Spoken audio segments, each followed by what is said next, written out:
During these dog days of summer, it may seem like the China spat has gone away. It's no longer on the front pages. There are no more damning news about what's China doing to us now. But it hasn't gone away. It's just in a lull, and it's all still very much there. The two Michaels are still being held hostage in prisons in China, and China still has us against the ropes. And here's the rub: Canada has yet to respond to any of it.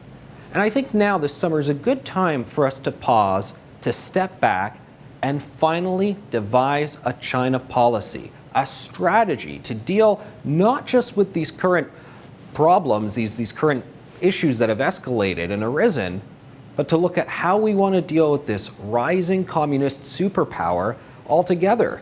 Because believe it or not, the Liberal government does not have a China policy, nothing that they have publicly articulated. And what do I mean about that? Well, I mean a discussion, a vision, a view about how do we view this country and its regime in relation to us? What do we think about China as a rising global superpower? How do we want to relate with them moving forward? And how do we feel about their rise to power?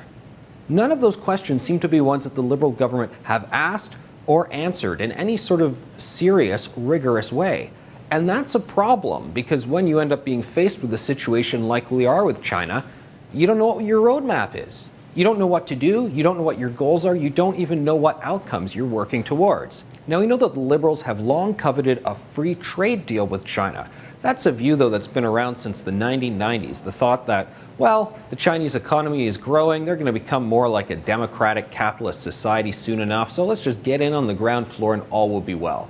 Hold on a second, that's not what's happening, though. They are not becoming more democratic, and quite frankly, they're trying to make us more like them than we are succeeding making them like us.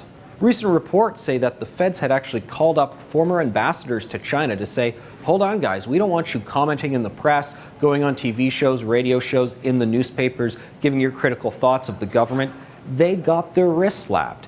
That's the wrong thing to do. Instead, the feds need to be calling those guys up and saying, let's do a roundtable, let's do a conference, let's get together a committee to fully hash out a strategy and a policy on China. If not, we're just going to keep being against the ropes and keep taking the hits.